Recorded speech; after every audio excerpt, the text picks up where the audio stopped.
Hello guys, कैसे हैं आप सब लोग। आई होप आप सभी अच्छे होंगे और अपनी पढ़ाई को अच्छे से कर रहे होंगे। तो दोस्तों, आज की वीडियो हम लेकर आए हैं पुलिस से जुड़ी कुछ खास महत्वपूर्ण बातें, और कम से कम समय में हम आपको ज़्यादा से ज़्यादा जानकारी इस वीडियो में प्रोवाइड करवाएंगे। सबसे पहले हम इस वीडियो में आपको बता दें कि इसमें हम इसमें पुलिस का इतिहास जो होता है, मतलब इतिहास से लेकर 2021 तक की जानकारी हम इसमें लेकर आए। तो सबसे पहले हम वीडियो स्टार्ट करते हैं। तो हम आपको बता दें, पुलिस का मतलब क्या है। पुलिस एक फ्रेंच लैंग्वेज से लिया गया है। इसका मतलब होता है कि आरक्षक मतलब कि पुलिस हम बोल देते हैं ना, पुलिस को बुला देंगे, मतलब हम रक्षा करने वाले को बुला देंगे, आरक्षक को बुला देंगे। तो हम आपको बता दें इम्पोर्टेंट डेज। सबसे पहले इम्पोर्टेंट डेज की बात करें तो राष्ट्रीय पुलिस डे 21 अक्टूबर, लगभग लोगों को पता होता है, लेकिन यदि किसी को नहीं पता तो आप इस पर ध्यान दें। Haryana police day, Haryana police day का कोई हरियाणा में से कोई डे नहीं होता कि जो कि हरियाणा पुलिस डे, हरियाणा वाले पुलिस डे नहीं मनाते। दूसरी बात करें तो हरियाणा महिला पुलिस डे, हरियाणा महिला पुलिस डे 16 अगस्त 2016 को मनाया जाता है। जैसे 2015 में ये बनाए थे हर महिलाओं के लिए पुलिस थाने, उसके बाद 16 अगस्त 2016 को जो इन्होंने मनाया था, पहला इन्होंने 2016 में बनाया था रक्षाबंधन वाले दिन। रक्षाबंधन उस दिन रक्षाबंधन था जिस दिन उन्होंने ये पहली बार जो ये डे मनाया था 2016 में। तो अब अगली बात करते हैं हेल्पलाइन नंबर। हेल्पलाइन नंबर से हम बात करें तो ये कुछ महत्वपूर्ण हेल्पलाइन नंबर हैं जो आपको दिखाई दे रहे हैं। सबसे पहले बात करें महिला helpline number 1091, national highway helpline number मतलब 1033। नेशनल हाईवे हेल्पलाइन का मतलब होता है कि यदि हमें राष्ट्रीय सड़क पर यदि कोई दुर्घटना वगैरह हो जाती है तो इसके लिए हम इस नंबर पर कॉल कर सकते हैं, और उससे हमें काफ़ी मतलब कि तुरंत सुविधाएं मिल जाएंगी इसके प्रति। तो आगे बढ़ते हैं। चाइल्ड हेल्पलाइन नंबर 1098, और पुलिस कंट्रोल नंबर 100, एम्बुलेंस 108, और ओवरऑल की बात करें जो कि अभी लेटेस्ट चल रहा है 112 जो कि 12 जुलाई 2021 को हरियाणा सरकार ने इसको लागू किया, जो कि बहुत जल्दी फास्ट जो कार्य करते हैं। कहीं पर भी कोई भी व्यक्ति इस पर इमरजेंसी कॉल कर सकता है और अपने आप को सुरक्षित फील करवा सकता है। और अगला हम बात करें हिस्ट्री। देखो, हिस्ट्री हम क्यों बता रहे हैं, क्योंकि हिस्ट्री बताने के पीछे हमारी ये है कि हिस्ट्री यदि हमें किसी चीज़ की पता है तो उसके बारे में पढ़ने में मज़ा आता है, और उसके बारे में हमें काफ़ी कुछ नॉर्मली जानकारी मिल जाती है। तो उसको आसान करने के लिए हम हिस्ट्री बताएंगे। पुलिस के जनक, सबसे पहले बात करें पुलिस के जनक। जैसे हिस्ट्री में होते हैं कुछ निर्माता होते हैं, हिस्ट्री में होते हैं, ज्योग्राफी में होते हैं, पॉलिटी में लगभग होते हैं, इकोनॉमिक्स में हो जाते हैं। तो हम बात करें यदि पुलिस के जनक तो लॉर्ड कॉर्नवालिस, जो कि 1793 में सुझाव लेकर आए थे पुलिस के लिए कि भाई ये वैक्सीन होना चाहिए, मतलब पुलिस एक्ट वगैरह इन स्टार्टिंग में इन्होंने बताया था। उसके बाद वारन हैंसन 1781 में सुझाव लेकर आए थे। इन्होंने दो चीज़ों की वो की थी, इन्होंने दो चीज़ों का सुझाव दिया था कि थाने के इंचार्ज होगा वो दरोगा होगा, और एक चौकीदार, जो कि ग्रामीण लेवल पर हम बात करें गाँव में जो प्रशासन व्यवस्था जो होती है उसमें चौकीदार एक प्रकार से कार्य करता है, जो कि वैसे शहरों में पुलिस वगैरह करती हैं। तो गांव में चौकीदार होता था, इसके बारे में हैंगसांग ने बताया। अगली बात करें इंडियन पुलिस एक्ट 1861 में लागू हुआ था। जस्ट उस समय इसमें 47 धारा आई थी, 47, ठीक है। कारण क्या था कि 1857 की क्रांति में अंग्रेजों को लगता था कि यदि ये जो सिपाही लोग हैं इनको कंट्रोल करना बहुत ज़रूरी है। यदि इन्होंने ये बगावत करने लग गए तो फिर कैसी सरकार रहेगी हमारी। तो इन्होंने 1857 क्रांति को, ये जो मंगल पांडे वगैरह होते थे इनकी वजह से ये 1861 में लागू करना पड़ा। तो हरियाणा पुलिस और अब जो करंट की बात करें तो अभी हरियाणा पुलिस जो हरियाणा पुलिस एक्ट जो है 2007 में लागू हुआ था, जो 2007 में आया था और लागू किया गया था लगभग 1 साल बाद 1 अप्रैल 2008 को। 2008 से पहले अभी यदि हम बात करें कि 1966 में जो हरियाणा बना था, और 1966 लेकर 2007 तक, इससे पहले हमारी पुलिस शासन था वो किस पर काम कर रहा था, तो वो था PPR, पंजाब पुलिस रूल 1934 में जो बना था। ये देश के मतलब कि आज़ादी से पहले की बात है, तभी ये रूल लागू हो गया था। उसमें उत्तरी भारत में ये रूल लागू था, जैसे कि उत्तरी भारत में दिल्ली, हिमाचल प्रदेश, हरियाणा, पंजाब, चंडीगढ़, ये सब। तो ये हमने इतिहास की बात की है, तो चलो आगे बढ़ते हैं। पोस्ट अधिकारी, पोस्ट और अधिकारी, तो जैसा कि आपको पता भी होगा, कुछ को नहीं पता तो हम बता दें कि सबसे बड़ा पुलिस अधिकारी जो होता है वो हो जाते डीजीपी होता है, ठीक है। और हरियाणा का जो पहला डीजीपी था वो था एस के पुरी, जो 1966 से लेकर भारत की हरियाणा जो बना था उसके हरियाणा बना तो उसमें जो पहला डीजीपी था एस के पुरी, वो रहा था लगभग 1966 से 1975 तक। और यदि बात करें पुलिस रेंज अधिकारी, तो पुलिस रेंज अधिकारी होता है आईजी, ठीक है, आईजी। और ज़िले की बात करें तो ज़िले का अधिकारी होता है एसपी, सुपरिटेंडेंट ऑफ पुलिस। और मुख्य पद, देखो इस वीडियो में आपको लगभग सारी चीज़ें कम समय में बताने की कोशिश करें, तो आप इसे पूरा ध्यान से सुनें। तो सबसे बड़ा जो पद होता है डीजीपी, सबसे बड़ा पद, ये जो हमने ये निशान लगा रखा है, ये बड़ा के ग्रेटर देन का होता है। तो DGP greater than ADGP, means DGP के बाद आता है एडीजीपी, उसके बाद आईजी, आईजी के बाद डीआईजी, डीआईजी के बाद एसएसपी, एसएसपी के बाद ये जो है एसपी, एसपी से छोटा होता है एसपी, उसके बाद डीएसपी आता है, और उसके बाद इंस्पेक्टर, और उसके बाद जिसकी आप लोग तैयारी कर रहे हैं, जो अभी करंट जो चल रहे हैं, एसआई, और उसके बाद एसआई होता है, फिर हेड कांस्टेबल होता है, फिर कांस्टेबल होता है। तो ये आप ध्यान से देख लीजिए, ये पद बहुत ही ज़रूरी हैं। इनके बारे में काफ़ी एचएसएससी पूछ लेती हैं, पूछ भी ले ना पूछे, एचएसएससी का कोई भरोसा नहीं है। तो हाँ, पता होना ज़रूरी है, क्योंकि जैसे कि आप मधुबन में जाओगे, आपकी सिलेक्शन होगा, आई होप आपका अवश्य होगा, तो उसमें आपके लिए ये बहुत ही ज़रूरी है। तो एक बार फिर से हम बता देते हैं, डीजीपी, उसके बाद जो आता है एडीजीपी, आईजी, डीआईजी, एसएसपी, और एसपी, एएसपी, डीएसपी, इंस्पेक्टर, और फिर एसआई, हेड कांस्टेबल और कांस्टेबल। तो हम बात करें 1966 में जो कर्मचारी जो थे, टोटल पुलिस कर्मचारी जो थे, पुलिस कर्मचारी की बात करें तो 12,165 हुआ करते थे। और अभी जो 2021 की बात करें, अब की मतलब हम जो अभी जो लोग तैयारी करें, जो हम लोग तैयारी करें, उसके बाद आपकी काउंट भी इसी के अंदर प्लस हो जाएगी। लेकिन अभी जो बात करें तो 76,748 हैं। ये नंबर हैं, आप रट लेना, याद कर लेना, जो भी हैं आप अपने हिसाब से देख लेना। पुलिस एक्ट 2007 के बाद अब हम बात करें पहला डीजीपी। 2007 में जो हमारा जो हरियाणा पुलिस एक्ट लागू हुआ था, उसके बाद की बात करें डीजीपी। उसके बाद जो अभी जो डीजीपी बना था वो था मनोज यादव आईपीएस।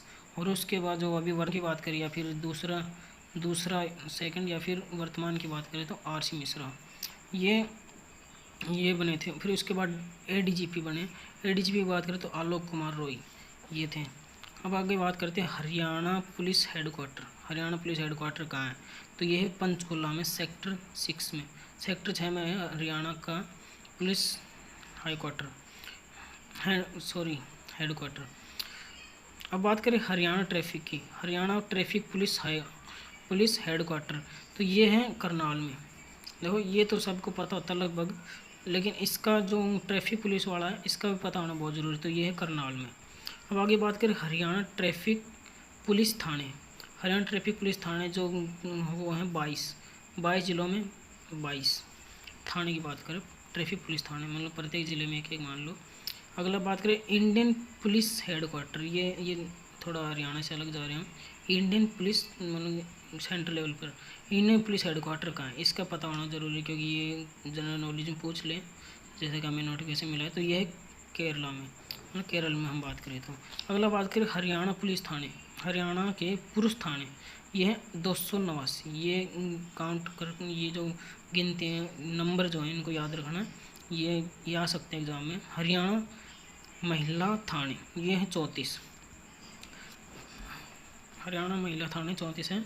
हरियाणा में कुल बटालियन, हरियाणा में कुल बटालियन जो होती हैं, ये आर्म पुलिस होती हैं, आर्म पुलिस जिन्हें बोलते हैं, ये है 5। ये एक तो पंचकुला में, एक अम्बाला में, और 3 जो है मधुबन में। मधुबन आप पहली बातें जानते होंगे, जो कि करनाल में।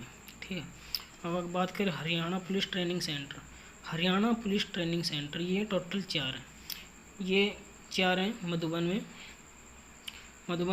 मधुबन वाला जो ट्रेनिंग सेंटर बना था, ये था 14 मई 1973। ये डेट इम्पोर्टेंट है आपके लिए, ये आपको एग्ज़ाम में है चांसेस आने के, 14 मई 1973 में, क्योंकि इसी से रिलेटेड आप ये सब तैयारी कर रहे हैं। तो चलो आगे बढ़ते हैं, इसको याद रखना। पुलिस ट्रेनिंग स्कूल की बात करें तो पुलिस ट्रेनिंग स्कूल भी वहीं पर है, करनाल में। 1 जनवरी 1976 को जो बना था वहीं पर। और बात करें wireless reporter antenna. Wireless reporter antenna क्या होते हैं आपको बता दूं, ये पहाड़ी इलाकों में लगाए जाते हैं, जो कि पुलिस वाले रखते हैं ना हाथ में, जिप्सी के अंदर, जो अक्सर आपने चौक पे देखा होगा, जो बोलते रहे हेलो हेलो, अक्सर बोलते रहते हैं कि रिपोर्टिंग, ये वो जो भी होता है उनका। तो वो कहाँ से सिग्नल लेते हैं, वो लेते हैं यहाँ से। ये जो पहाड़ी इलाके हैं, ये कहाँ पर, हिमाचल प्रदेश में पहाड़ी है, रेवाड़ी में, टाकड़ी नाम की जो पहाड़ियाँ हैं, वो जो स्थान है वहाँ पर, और भिवानी में, तोसाम में। तो यहाँ पर ट्रांसमीटर होते हैं, यहाँ बड़े एंटीनाज लगे होते हैं पहाड़ियों पे, इसलिए लगाए जाते हैं ताकि वहाँ पर जो है वो सिग्नल क्लियर मिल सके। तो ये हिमाचल प्रदेश में, सबसे पहले हिमाचल प्रदेश में, तो उसके बाद ये सिग्नल को भेजता है भिवानी तोसाम वाली में, फिर उसके बाद रेवाड़ी में ट्रांसफ़र कर दिया जाता है। तो ये एक साइकिल है, ये तीनों एक दूसरे से जुड़ी हुई हैं, तो ये सिग्नल को एक दूसरे तक ट्रांसफ़र करती रहती है। तो हम बात करें जेल। देखो जेल बहुत ज़रूरी है। हरियाणा में कुल जेल कितनी है, क्वेश्चन आ जाए तो इसमें आएगा 19। और सेंट्रल जेल की बात करें तो 3। ये तो पता होता है कि 19 है, लेकिन इसका नहीं पता था सेंट्रल जेल 3 है। और बात करें हरियाणा में रेलवे ज़िले। हरियाणा में रेलवे ज़िले मतलब कि रेलवे जहाँ पर रेलवे चलती हैं, जो ज़िले बनाएंगे वो हैं 20, 2 नहीं है, क्योंकि हम 22 ज़िले हैं, तो इसमें आप 2 कम कर दीजिए, 20 आपको याद रह जाएगा कि हरियाणा में रेलवे ज़िले 20 हैं। हरियाणा में रेलवे थाने ये इंपॉर्टेंट है, ये हमारे लिए, ये है 16, मतलब इससे भी कम। हरियाणा में रेलवे थाने 16 हैं। अब बात करें जिंद एकमात्र जेल जहाँ पर जिंद एक जेल का नाम, मतलब जिंद में एक जेल है, एकमात्र जेल, वहाँ अटल सेवा केंद्र।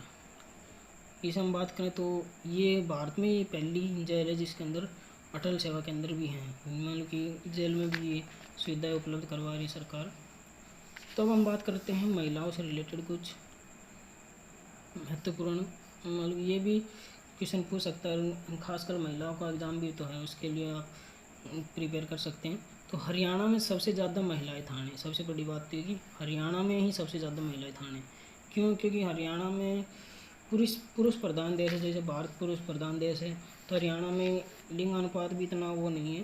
यदि बात करें तो महिलाओं के बेस पे, तो इसके प्रति महिलाओं की थोड़ी, जैसे कहना तो नहीं चाहिए, लेकिन ऐसा सरकार को लगा कि महिलाओं की हालत जो है मतलब पुरुषों से बेहतर, इतनी बेहतर नहीं है। इसको देखते हुए इन्होंने ये महिला थाने जो बनाने की घोषणा की। हरियाणा में पहला थाना जो बना था वो बना था पंचकुला में, सेक्टर 5, 28 अगस्त 2015 को, क्योंकि पहला ये पंचकुला में बना था। उसके बाद सभी जिलों में बना दी, क्योंकि इसमें पंचकुला में बहुत सारे केसेस आए थे एक ही साल में। महिला थाना क्यों बनाया गया? देखो, पहले महिलाओं की जो उत्पीड़न जो है, उनके जो भी समस्याएं हैं, कुछ महिलाएं ऐसी होती हैं कि थाने में जाकर रिपोर्ट तो लिखवा देती, लेकिन अपनी समस्या खुल के बता नहीं पाती। इसको ध्यान में रखते हुए सरकार ने सिर्फ महिलाओं के लिए महिला थाना ही बनाया, ताकि महिला अपनी समस्या एक महिला अधिकारी को बता सके आराम से, और उसके अंदर लगभग सभी कर्मचारी महिला ही मिलेंगी, ताकि वो किसी से कोई भी संकोच ना करें। तो इसको देखते हुए हरियाणा सरकार ने कदम उठाया था। अब बात करें कि 16 अगस्त 2016, जैसे मैंने बताया था, महिला पुलिस दिवस मनाया गया। ये रक्षाबंधन के दिन मनाया गया। ये ना हर साल मनाया जाता है पुलिस थानों में, ये पहले दिन मनाया जाता है रक्षाबंधन से। जैसे कि रक्षाबंधन को ऑब्वियसली बात है छुट्टी होती हैं, तो ये पहले दिन इसको सेलिब्रेट करते हैं। तो हम आगे बात करते हैं, कुछ योजनाएं थी हरियाणा सरकार की, तो उसमें एक ये स्वयं सेवक योजना। इसका मतलब ये है कि स्वयं सेवक योजना में जो महिलाएं घर से बाहर नहीं जा पाती, मतलब घुटन में जी रही हैं, और तो वो पुलिस थाने तक नहीं जा पा रही, उस अपने दुख दर्द को नहीं शेयर कर पा रही, तो वो अपनी पुलिस को घर पर ही बुला सकती हैं। तो यह स्वयं सेवक योजना, इसमें पुलिस थाना महिला घर आएगा, ना कि महिला वहाँ जाएगी। तो ये लगभग महेंद्रगढ़ और करनाल 2 जिलों में लागू है। नॉर्मली बात करें तो महेंद्रगढ़ और करनाल में, बाकी में नहीं है। अगला बात करें गुलाबी थाने, उसके बाद हरियाणा सरकार ने देखते हुए कि भाई महिला यहाँ तक नहीं पहुँच पा रही, दूसरा चलो थाने तो खोल दी, लेकिन कुछ महिलाएं अनपढ़ भी होती हैं, उनको इतनी नॉलेज नहीं होती कौन सा थाना क्या, कभी वो सदर थाने में चली जाती है, कहीं नॉर्मल थानों में, कहीं मतलब कि ऐसे ही कन्फर्म नहीं होता कि ये महिला थाना है। तो फिर उन सरकार ने गुलाबी थानों की मतलब गुलाबी थाने बनाने शुरू किए, जिसमें कि अनपढ़ महिलाओं के लिए स्पेशली ये 18 अगस्त 2019 को बनाई गई, ये सेक्टर 4 में। ठीक है, गुलाबी थाने मतलब कि हम कह सकते हैं गुलाबी थाने इसलिए बनाए गए थे कि वहाँ महिलाएं कलर रंग देख के पहचान कर ले कि हाँ ये महिलाओं के लिए है। तो ये सेक्टर 4 में पंचकुला में। तो आगे बात करते हैं दुर्गा शक्ति। दुर्गा शक्ति क्या है भाई? दुर्गा शक्ति जैसा कि आप सभी को पता होगा, दुर्गा शक्ति जो स्कूल कॉलेज सार्वजनिक जगहों पर जो हमारे लड़के होते हैं, मनचले लड़के जिन्हें हम बोल सकते हैं, तो ये उनके लिए बनाई गई है कि भाई लड़कियां जहाँ भी अपने आप को सुरक्षित फील ना करें, तो वहाँ पर वे कॉल कर सकती हैं और वहाँ पर उनको सुविधाएं मिल जाएंगी और वो मतलब सुरक्षित फील कर सके अपने आप को। तो लेकिन इससे काम नहीं चला क्यों? क्योंकि दुर्गा शक्ति में कुछ जब तक पुलिस आती तो लड़के को पता चल जाता, इसने फ़ोन किया तब तक तो भाई उसके साथ छेड़छाड़ हो जाती, तो वो इससे बात नहीं बनी। तो उन्होंने क्या किया, दुर्गा शक्ति ऐप लॉन्च की। ये ऐप लॉन्च की, इसका मतलब ये था कि एक क्लिक मतलब बिना फ़ोन किए ही लड़की सिर्फ जैसे उसको लगे कि हाँ कुछ घटना घटने वाली, तो वो सिर्फ उसके अंदर एक लाल बटन होता है ऐप के अंदर, उस पर एक सिंगल क्लिक में पुलिस को विद लोकेशन समेत उस लड़की के बारे में उनको पता चल जाएगी। हाँ, और वो जल्दी से जल्दी दुर्गा शक्ति गाड़ी जो होती हैं उस ऐप के ज़रिए वहाँ पहुँच जाएगी और उसे सुविधाएँ प्रदान करा देगी। तो ये था दुर्गा शक्ति ऐप। उसके बाद हम बात करें साइबर क्राइम। साइबर क्राइम क्या होता है भाई? साइबर के नाम से पता चल रहा है कि मोबाइल से रिलेटेड हो गया, कंप्यूटर जो भी हैं, साइबर मीन्स आजकल जो दुष्प्रयोग जो कर रहे हैं मोबाइलों में फ़ोनों में, एक दूसरे की फ़ोटो वगैरह मतलब वायरल वगैरह कर रहे हैं, तो उसके लिए साइबर क्राइम के लिए तो ये याद हो जाएगी, इसको याद करना कोई बड़ी बात नहीं है। जैसे कि हरियाणा का पहला साइबर थाना, साइबर सिटी किसे कहते हैं भाई? साइबर थाना साइबर सिटी ये सभी गुड़गांव में है, तो गुड़गांव को बोलते साइबर सिटी, तो साइबर थाना में गुड़गांव में खोला गया 2018 में, ये 2018 में खोला गया था। और यदि बात करें साइबर विलेज, ये इंपॉर्टेंट है, ये नांगल चौधरी महेंद्रगढ़ में, दक्षिण हरियाणा में ये नांगल चौधरी महेंद्रगढ़ का इलाका। अब हम बात करते हैं HCS, ये जो A+ मतलब कि A ग्रेड की जो जॉब्स होती हैं हरियाणा में वो होती है UPSC की तर्ज पर। UPSC की तर्ज पर ये HCS जो एग्ज़ाम कलेक्ट करती हैं बच्चों को, ये होता है मतलब बिल्कुल UPSC की तर्ज पर होते भी, इंटरव्यू वगैरह होता है इसमें भी प्री, और ये जो मतलब कि वनडे एग्ज़ाम जो बोल देते हैं जो हम दे रहे हैं, ये वनडे एग्ज़ाम होता है UPSC में जो होता है, मतलब कि इसमें प्री होता है, फिर मेंस होता है, फिर PT होता है, मतलब पर्सनैलिटी टेस्ट मीन्स इंटरव्यू वगैरह होता है। तो ये HCS में भी है, इसी की तर्ज पर HCS काम करता है। और मित्र कक्ष की बात करें, मित्र कक्ष की शुरुआत हुई थी 1 नवंबर 2017 को। ये छोटे मोटे कामों के लिए शुरुआत हुई थी, क्योंकि अक्सर लोग भीड़ इकट्ठा कर देते हैं, उनको छोटे स्टैम्प वगैरह या सिग्नेचर वगैरह के लिए जाना, तो ये उस भीड़ को कम करने के लिए मित्र कक्ष खोले गए हैं। मित्र कक्ष ये प्रत्येक थाने में मिलता है, इसमें सिर्फ छोटे मोटे काम हो जाते हैं, जैसे सिग्नेचर वगैरह किसी पुलिस वाले की साइन वगैरह चाहिए या फिर स्टैम्प वगैरह लगवानी, तो इसके लिए। अगला बात करें ई चलान यानी कि इलेक्ट्रॉनिक चलान, मतलब एक्टिव ये जो ऑनलाइन चलान जो थे सबसे पहले गुड़गांव में थे। गुरुग्राम में शुरुआत हुई थी ये चलान के। इसका मतलब ये था कि ऑनलाइन जो बाइकर तेज़ चला रहा, जो बाइक वगैरह तेज़ चलाते, गाड़ी वगैरह भी तेज़ चलाते, उसके नंबर से ही उसका चालान कट जाएगा और उसके घर पहुंच जाएगा। इसका मतलब इलेक्ट्रॉनिक चालान। हाँ, अगली बात करें तो हाँ, एक सीसीटीवी वो था, सीसीटीवी चालान। ये जो था, ये यमुनानगर से शुरुआत हुई थी इसकी। इसका मतलब ये था कि सीसीटीवी कैमरे जो बड़े बड़े लगे होते हैं चौक पर, जहाँ से बड़े बड़े साधन गुजरते हैं, चौक जो होते हैं मेन चौराहे पर सीसीटीवी लगे होते हैं। वहाँ पर उसमें मतलब उसमें पता चल जाता है कि गाड़ी कितनी स्पीड, ओवर स्पीड जा रही है, ओवरलोड जा रही है, या फिर जो भी है उसके अंदर इनको पता चल जाता है। तो ये सीसीटीवी चालान का है। अगली बात करें मैच एंड कैचअप ऐप। मतलब इसमें मैच एंड कैचअप ये एप्लीकेशन है। इसमें क्या होता है कि चोरी वाहनों के लिए, ये है मेनली चोरी किए हुए वाहनों के लिए। इस पर आप ये जो ऐप आप भी डाउनलोड कर सकते हैं। इसमें यदि कोई वाहन चोरी हो जाता है तो उसके नंबर वगैरह डाल करके इस पर आप डाल सकते हैं। तो इसमें आपकी जो कार है, बाइक है, जो भी साधन है, जो भी आपका व्हीकल है, उसकी लोकेशन ट्रेस हो जाएगी और इससे आप आसानी से चोर को पकड़ सकते हैं। ये सबसे पहले रोहतक में लागू हुआ था। इसका ये जो है मैच एंड कैचअप जो ऐप है, ये सबसे पहले रोहतक में लागू हुआ था। और ये सबसे लास्ट श्रीमान मतलब हेलमेट वितरण अभियान। ये जो पुलिस के द्वारा एक अभियान जो पहले बहुत देखने को मिला था एक कुछ महीने साल पहले, कि हेलमेट जो वितरण किए गए थे, बढ़ते व्यक्ति जिसके पास हेलमेट नहीं था उसको रोका जा रहा था, उसको मतलब समझाया जा रहा था, प्लस में हेलमेट वितरण भी किए गए थे, मतलब हेलमेट भी दिए गए थे और उनकी फ़ोटो भी खींची जा रही थी। तो ये उससे रिलेटेड है। तो आई होप आपको बहुत अच्छी लगी होगी ये वीडियो। लाइक शेयर सब्सक्राइब आप अपने हिसाब से देख लेना, बाकी इतना ही था।